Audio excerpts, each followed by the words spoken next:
प्यारे बच्चों, मैं आपका शिक्षक योगेश राठौड़ आज आपको कक्षा छठी की प्रश्नावली 3.1 पढ़ा रहा हूँ। जैसा कि मेरे बोर्ड पे एक सवाल लिखा हुआ है, आपको दिख रहा है।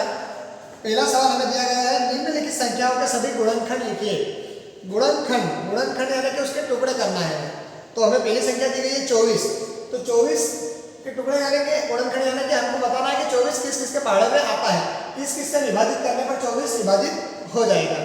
तो देखिए, कोई भी संख्या हो एक से तो विभाजित होती है, हमेशा कोई सी भी संख्या हो वो एक से विभाजित होगी।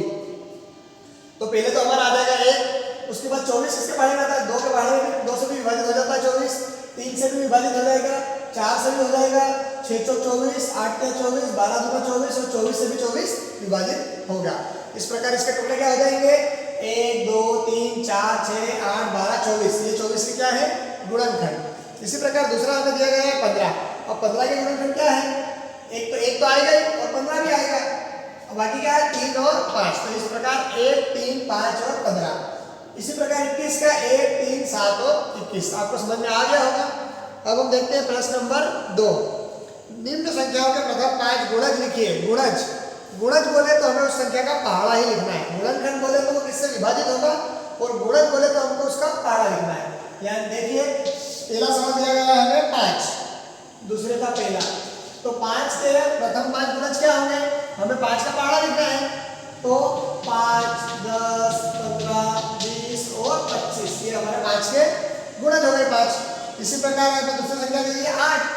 तो 8 के गुणज क्या होंगे, 8 का पहाड़ा लिखना है 8 16 24 32 और 40।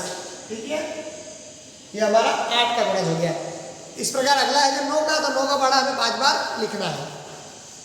प्रश्न नंबर 3 में सही जोड़ी है, ये आपको हम पीडीएफ भेज रहे हैं, उसमें आप देख लीजिएगा। प्रश्न नंबर 4, 9 के सभी गुणज ज्ञात कीजिए जो 100 से कम हो। 9 के सभी गुणज में का पहाड़ा लिखना है, जैसे हमने किया है, लेकिन इन्होंने कहा है कि कहाँ तक लिखना है, 100 से कम तक। तो तीसरे का हमारा उत्तर हो जाएगा, ये हमारा पहला था, वो दूसरा और ये तीसरा। तो हमें 9 का गुणज लिखना है।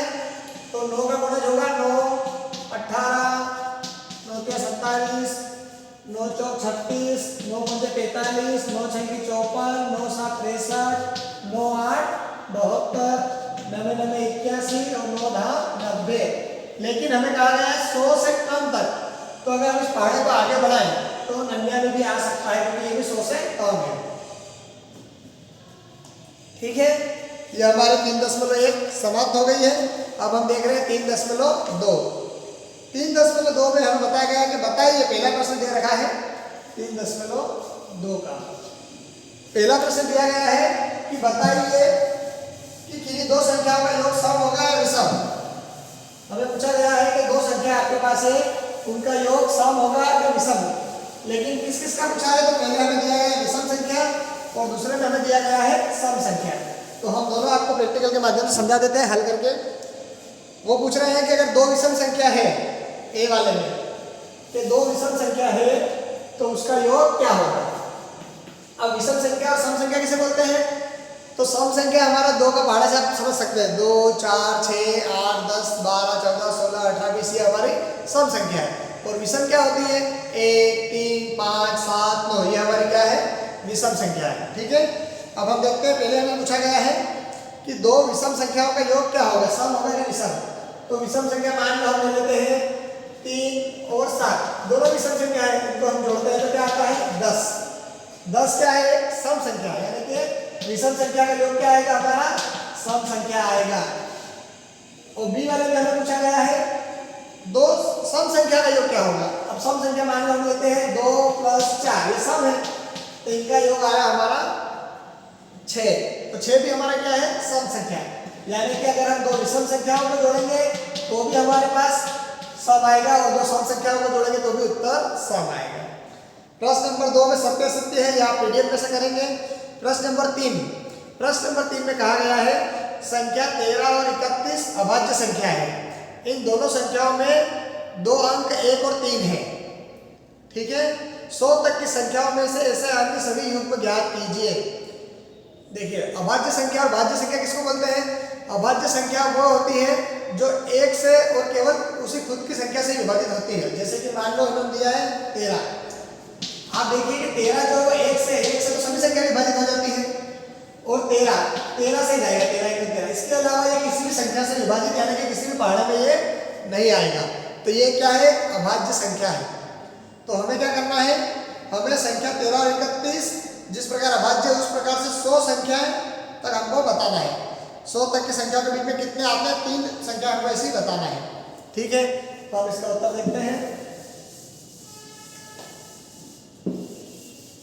प्रश्न नंबर 3।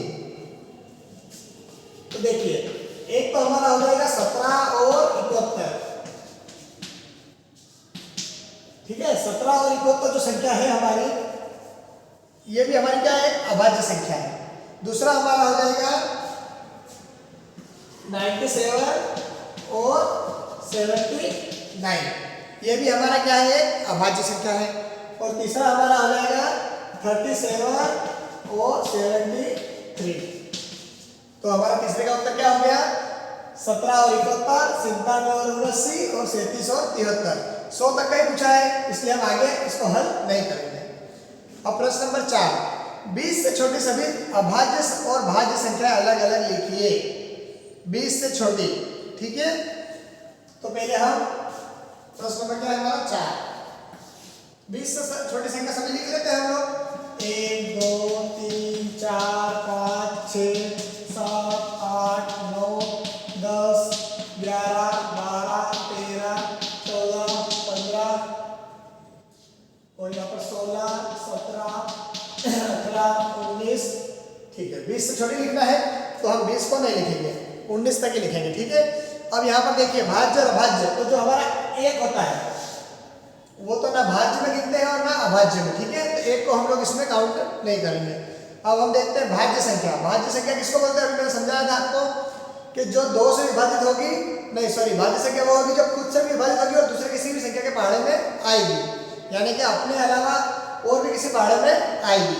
तो भाज्य संख्या देखते हैं हम लोग पहले। अब हम इसको देखते हैं। 2 हमारा 2 के अलावा और किसी पहाड़े में आ रहा है क्या? 1 और 2 के अलावा किसी में भी नहीं आ रहा, तो ये हमारा अभाज्य है। तो हम भाज्य अभाज्य अलग करेंगे यहाँ पर। अब पहले इसमें हम देखते हैं भाज्य कौन कौन है। तो हमारा भाज्य में आएगा 4 6 8 9 भी हमारा 3 के पहाड़े में आता है। 9 10 12 14 और 15, ये हमारे हो गए भाज्य। अब अभाज्य कौन कौन हो गए हमारे पास? एक तो 2 3 7 सॉरी 5 7 11 और 13। ठीक है, ये हमारे पास भाज्य। और एक 19, सॉरी मैंने 19 लिखा है, एक 19 भी हमारा अभाज्य है। ठीक है, 17 भी हमारा क्या है? अभाज्य है, सॉरी 17 भी आएगा। और 19 16 कहाँ आ जाएगा हमारे यहाँ। अब देखिए कोई छूट नहीं गया है। 2 3 4 5 6 7 8 9 10 11 12 13 14 15 16 17 19, एक 18 छूट गया हमारा। 18 भी हमारा भाज्य है। तो इस प्रकार हमारा भाज्य और अभाज्य सवाल हमारा हल हो गया। अब प्रश्न नंबर 5, 1 और 10 के बीच सबसे बड़ी अभाज्य संख्या। देखिए 1 और 10 के बीच में हमारे पास कौन कौन सी गिनती आती है? हम लिख लेते हैं 1 2 3 4 5 6 7 8 9 और 10। ये 9 तक हमारे 1 से 10 के बीच में है। अब यहाँ पर हमें पूछा गया सबसे बड़ी अभाज्य संख्या। अभाज्य संख्या यानी कि उसमें किसी का भाग नहीं जाता उसके अलावा। अब हम देखते हैं सबसे बड़ी संख्या 10 को हम गिनेंगे नहीं। अब बची 9, तो 9 तो 3 से जाता है, इसका भाग 3 किया 9, तो ये हमारी भाज्य है। 8 में भी 4 दूना 8, तो ये भी हमारी भाज्य है। हमारे पास क्या बच गया? 7, तो हमारा उत्तर क्या आएगा इसका? 7। सबसे बड़ी अभाज्य संख्या क्या है हमारे पास में? 7। अब हम देखते हैं क्वेश्चन नंबर 6, निम्नलिखित को 2 विषम अभाज्य संख्याओं के योग के रूप में लिखिए। जैसे कि 44 दिया गया है, तो हमको ऐसा लिखना है कि 2 टुकड़ों में उसको करना है, 2 संख्या को जोड़े तो 44 आना चाहिए, लेकिन उसमें दोनों संख्या क्या होना चाहिए? विषम। विषम यानी कि भाज्य, सॉरी विषम होना चाहिए, सम नहीं होना चाहिए। यानी कि 1 3 5 7 9 जिस प्रकार मैंने बताया था आपको विषम संख्या उस प्रकार से होना चाहिए, लेकिन उनका योग तो कितना आना चाहिए हमारे पास? 44 आना चाहिए। तो हम देखते हैं हमारा पहला प्रश्न क्या दिया गया है हमें, छठे का पहला 44। अब हम विषम कुछ भी लिख सकते हैं, यानी कि हम अगर चाहे तो 3 + 41 दोनों विषम संख्या है। ठीक है, विषम संख्या 3 और 41 दोनों को जोड़ेंगे तो 44 आ जाएगा। दूसरा हमें दिया गया है 36, तो हम 5 और 31 ले लेते हैं, दोनों विषम है, जोड़ेंगे तो 36 आ जाएगा। तीसरा हमें दिया गया है 24, तो हम 7 और 17 ले सकते हैं, इनको जोड़ेंगे तो हमारे पास 24 आ जाएगा। आपको समझ में आया होगा, ये दोनों विषम संख्या है और इनका जोड़ 44 आ रहा है, ये भी विषम है और इनका जोड़ ये आ रहा है। यहाँ पर 24 सम संख्या, लेकिन हमको विषम संख्या में इसका जोड़ लाना है, तो हम इसको करेंगे तो इस प्रकार आ जाएगा। और प्रश्न नंबर 7, अभाज्य संख्याओं के 3 ऐसे युग्म लिखिए जिनका अंतर 2 हो। अंतर 2 यानी कि अगर उनको घटाए आपस में दोनों संख्याओं को तो उनका उत्तर 2 आना चाहिए। तो इसका तो बहुत सरल सवाल है अपना। पहला हम लिख सकते हैं 3 और 5। 3 और 5 को अगर हम घटाएंगे तो कितना आएगा हमारे पास, 2। दूसरा हमें दिया गया है 5 और 7। 5 और 7 को भी अगर हम घटाएं, अभाज्य पूछा है तो हम इसको बढ़ा तो जाते हैं, 11 और 13 ले सकते हैं। 3 संख्या पूछी है तो पहली हो जाएगी, दूसरी हो जाएगी और तीसरी ये हो जाएगी। इनको आपस में घटाएंगे हम तो हमारे पास उत्तर कितना आएगा, 2। प्रश्न नंबर 8 में पूछा है निम्नलिखित में से कौन सी संख्या अभाज्य है। कौन सी संख्या अभाज्य, अभाज्य किसको बोलते हैं, जिसमें केवल उसी संख्या का और एक का भाग जाता हो, बाकी किसी संख्या का भाग नहीं जाता हो, वो संख्या क्या कहलाती है, अभाज्य संख्या। तो हमें दिया गया है 4 संख्या दी गई हमें, 23, 51, 37 और 26 ये संख्या दी गई है। इनमें से हमारी अभाज्य संख्या कौन कौन सी है, जिसमें तो एक तो 23 आएगा और एक 37, क्योंकि 51 हमारे पहाड़े में आता है, 17 × 51 और 26 भी हमारा आता है 13 × 26, यानी कि ये हमारी भाज्य संख्या है। हमें पूछा था अभाज्य संख्या, तो अभाज्य कौन कौन सी हो जाएगी, एक तो 23 और एक 37। अब हम देखते हैं प्रश्न नंबर 9, 100 से छोटी 7 क्रमागत भाज्य संख्या लिखिए जिनके बीच में कोई अभाज्य संख्या नहीं हो।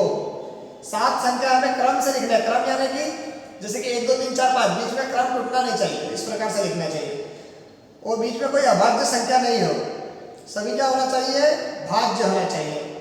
तो हमारा उत्तर आएगा इसका 90, 91, 92, 93, 94, 95 और 96। 1 2 3 4 5 6 7 7 संख्या हमें पूछी थी और 7 क्रम से है और इनके बीच में कोई भी अभाज्य संख्या नहीं है, ये सभी किसी किसी के बारे में आती है, सभी संख्या क्या है, भाज्य है। ठीक है, अगला प्रश्न देखिए, निम्नलिखित संख्याओं में से प्रत्येक को 3 अभाज्य संख्याओं के योग के रूप में व्यक्त कीजिए। पिछली बार हमने जो किया था वो 2 संख्याओं के रूप में था, इसके पहले वाला सवाल।